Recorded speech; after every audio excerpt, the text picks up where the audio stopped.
Welcome. Thank you so much for the incredible cultural performance. For the cultural performance, we take it to something very serious about to get intense. I mean, it is iconic Africa Under 40 CEO Summit and Honors. And we're about to get into our panel discussion. So this panel discussion will be led by our skilled moderator. Do we have Nombomi joining us this evening? Nombomi? Please come through, ma'am, and do what you do best. Let's give it up for our skilled moderator. Her name is Nombomi. So for this panel discussion, ladies and gents, the topic is breaking borders, capitalizing on visa liberation and AFCTA for rapid scale. So this is going to be a thought-provoking discussion exploring opportunities for African businesses to leverage regional integration, mobility, and trade via frameworks for sustainable growth and expansion. So I also do need some of our speakers. Sibone Buhlungu.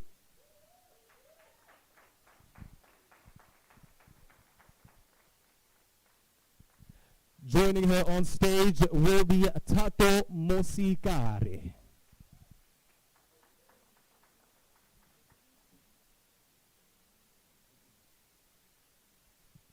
All right, so I think it's only fair that I allow Nombomi to take over. Ladies, you look absolutely amazing.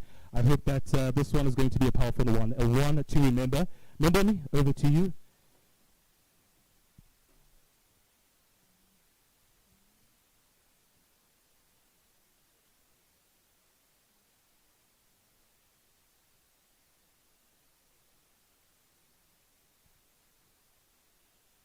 Dumelang, Sanbonani, Tobela, Maneru Akanaka, Bonsoir, Tashi Delek.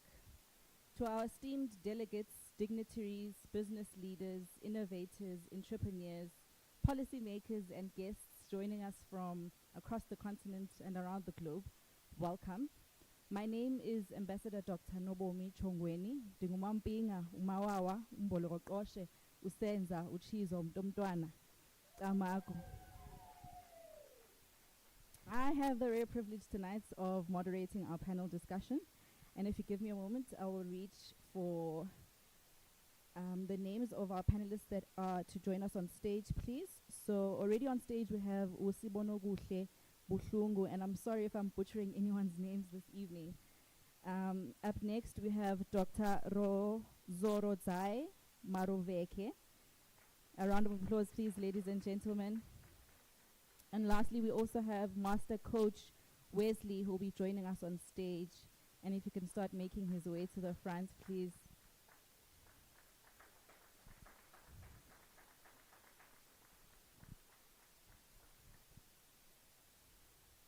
A round of applause for our panelists, please, ladies and gentlemen.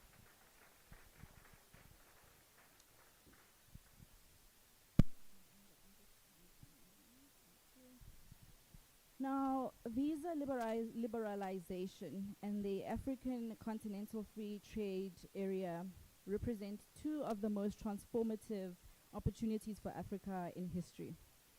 Together, they create the potential for freer movement of people, talent, ideas, goods, collaboration, services, and capital.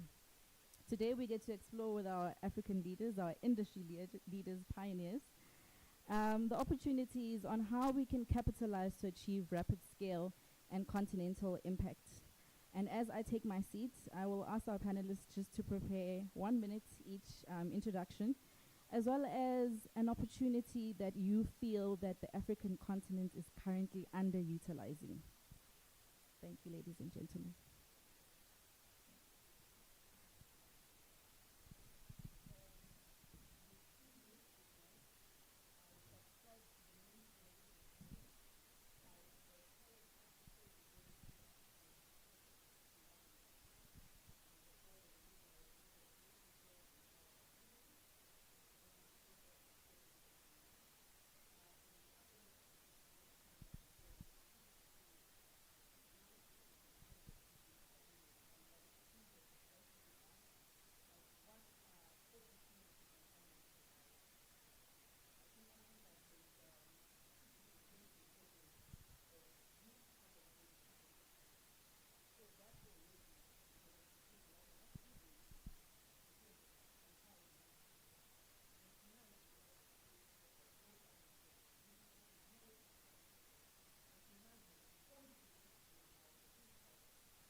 Thank you, Doc.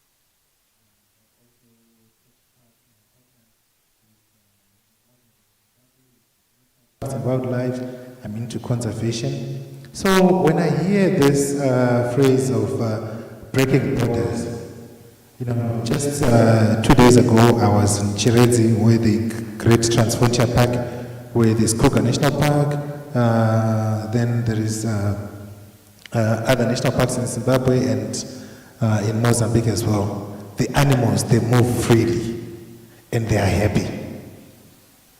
How about us? That is exactly what quickly comes to my mind. We talk of Kruger National Park, we talk of Gonare Show, even if you go to Victoria Falls, you go to Maroon, you go to Wange National Park, animals, they move freely. How about you and me? So my introduction will be, emancipate yourself from mental slavery. It's all about a mindset. What are we doing? Are we ready for it? Like she alluded, we're not ready.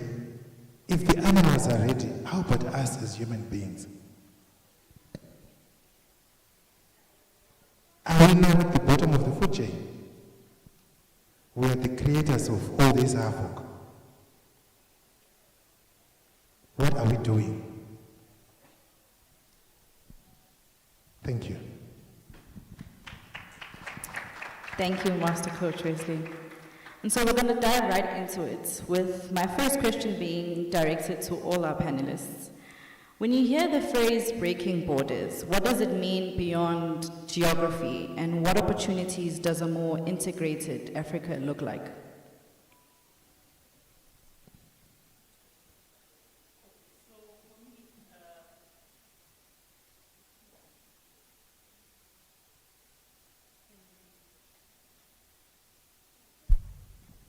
Sound team, you're sabotaging our panel because you know it's the best, right?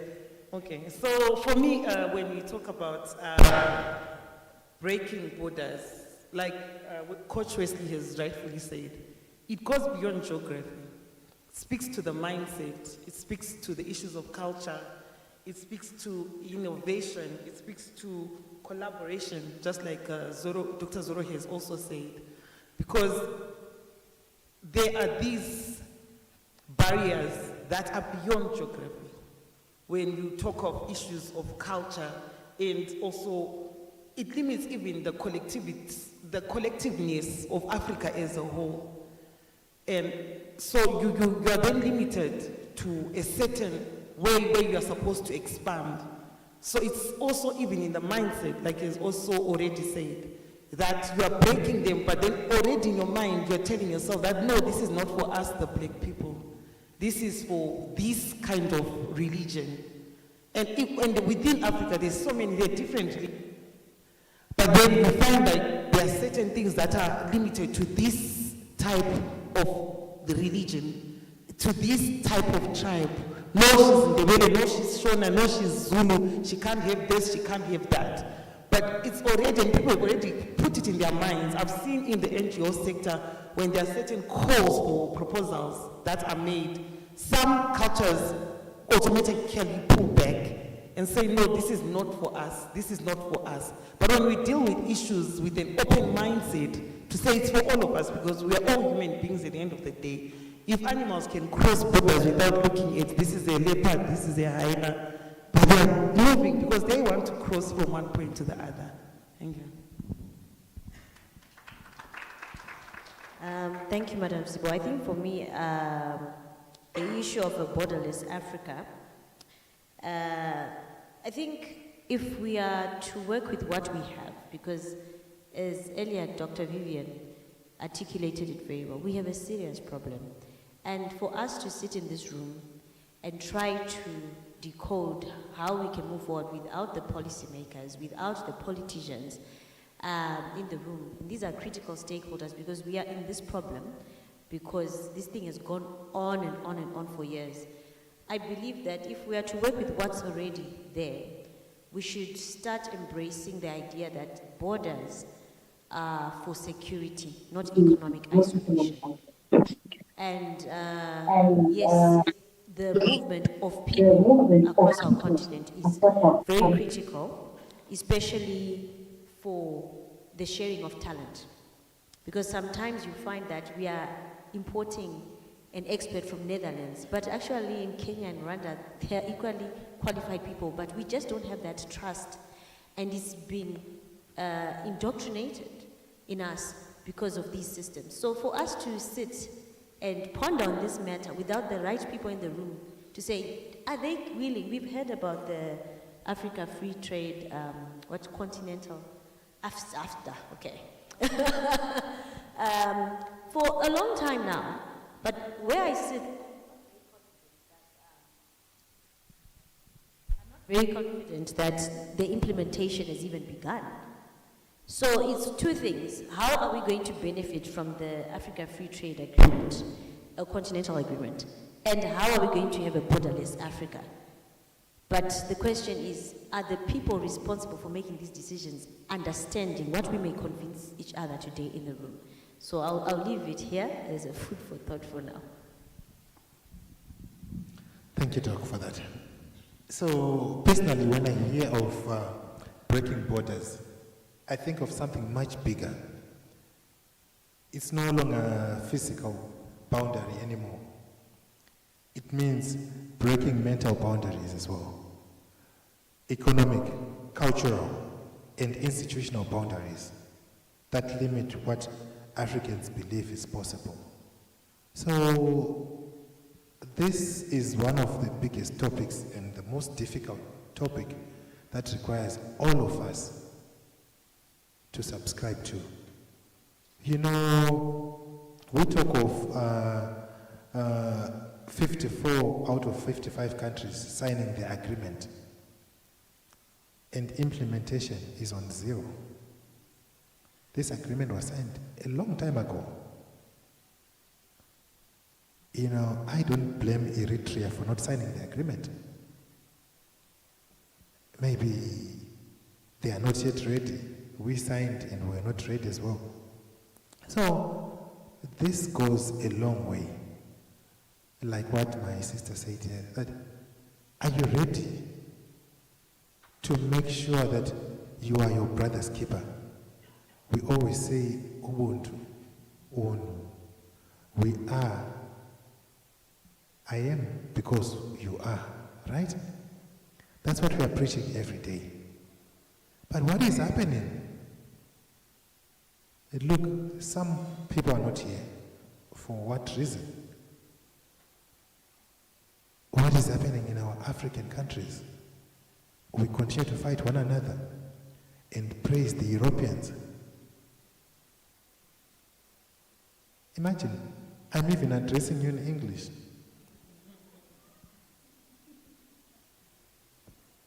To me, it's, when I hear this, I lose sleep every day. What are we going to do? And it's no longer about barriers only. It comes back to the families. What are you doing as an individual? Forget about the whole Africa. What role are you playing? Of course, we're going to talk about the business people, we're going to talk about the politicians, we're going to talk about the community leaders. But for today, for now, what are we doing as CEOs? What are we doing as captains of industry? to break this barrier. I think we'll leave it for now. Thank you so much, Coach Wesley, and I think we should allow ourselves to sit with those questions, let us internalize it, and let it also be a call to action individually. What are you individually in your space, in your environment, in your industry? What are you doing? Now, Doc, I want to bring it back to you. You mentioned, and I'll try be specific using verbatim, you said borders are for security and not economic isolation. And I want to bring it back to your area of expertise. What opportunities do you think AFTA creates for emerging industries such as industrial hemp and other future-focused sectors? Again, the microphone, you can hear me? So maybe for the benefit of those in the room, they might not even know what industrial hemp is. So I might just want to briefly explain. Industrial hemp is a cousin to marijuana, which has been legalized in most countries here in SADC. And it's a new agro-industry. It's an emerging industry that is infant, competing with giants like cotton, tobacco industry. And what I see, the AFCTA, what it can do for such an emerging industry, and many other, not just industrial hemp. It's a couple of things, but I will just try to summarize it as I had prepared here. So, historically, entrepreneurs had to build country by country. So where I sit, I think earlier I said, I'm a lobbyist, I'm a strategist, but there's no way I could have started talking about hemp on the African continent before I had succeeded in my own country. And this is where I want to agree with Dr. Vivian to say, let's stay where we are. First fix what we have messed up before we can think about moving to another country just because right now Rwanda is great. What value are you going to add to Rwanda that you failed to do in your own country, where sometimes you even have the capacity? But the idea of just moving around is not the solution. So for me to have been able to start working with stakeholders in the industrial hemp in South Africa, in Kenya, is because I was successful in my own country. I was able to convince my own government, our own private sector, and it became easier to replicate that model in Botswana, in South Africa, and elsewhere. So now innovators can think continentally because we have this agreement, although it's not being implemented, but what it does, it broadens the horizon. In Zimbabwe, we are a population of about 15 million people. So if you create a product and you limit yourself to Zimbabwe, that is your market. But if we're now talking about the whole African continent, you can dream of scalability. You can dream of creating $1 billion business, which normally most Africans just think of $1 million and so on. But what this then does, it opens access to a bigger market where innovators, entrepreneurs can grow their businesses beyond their own borders. Take industrial hemp. A farmer in Zimbabwe can produce biomass. A processor can be in Botswana because of how close the countries are and the strengths that Botswana has that Zimbabwe does not have. Zimbabwe is very strong in agriculture. That's why we are the largest tobacco producer in Africa and the world. But we don't necessarily have the strengths in value addition because perhaps our own policies are not very favorable for investment in processing, but Botswana is. And then you have, South Africa maybe converting some of that biomass into textiles, and maybe the distributor is in Kenya. I'm just showing you what the future could look like. It's not easy now because, like we said, there's no implementation of this dream. But that is not for industries. That is one African value chain where the agreement allows us to build industries that no single country can build alone. And specifically to industrial hemp, it's not possible for South Africa to be the only country growing industrial hemp and processing it and satisfying the whole continent. It's such a high volume crop. Every country has to participate, but within its best capacity. So the future of African unicorns will not be built in one country. They'll be built across many countries. And I honestly believe that we might not be the Silicon Valley, where we are going to come up with the best tech. I personally don't believe that's where Africa's strength is. But because we've always been so deeply rooted in agriculture, I think bio-based materials is where Africa's opportunity is going to be. And industrial hemp is one of those sectors that are going to support, that are going to see Africa being a top player in the new manufacturing. Thank you. Thank you, Doc.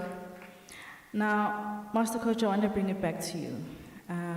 Doc spoke extensively of, how we can go about implementing and sort of sustaining and maintaining and ensuring that we have cross-border relations. I want to find out from you what role you think the mindset and leadership play in determining, whether Africans can capitalize on such relations, such opportunities. Thank you. As a life coach, I've been a life coach for the past, since 2009. And the biggest challenge that I've noticed, it's not a problem. We don't have problems in Africa, we've got challenges. If we understand that part, challenges, we can overcome them. But problems,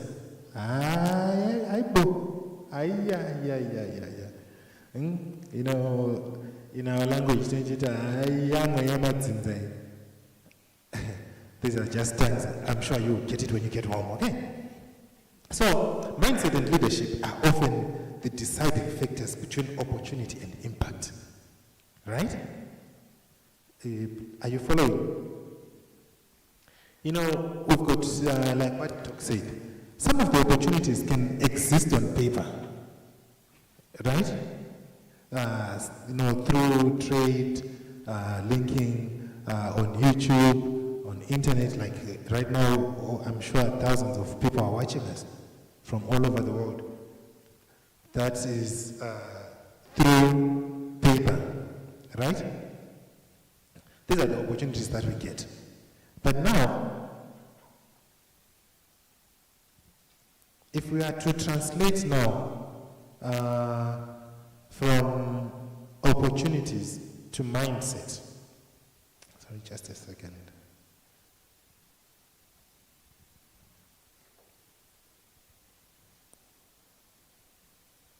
So,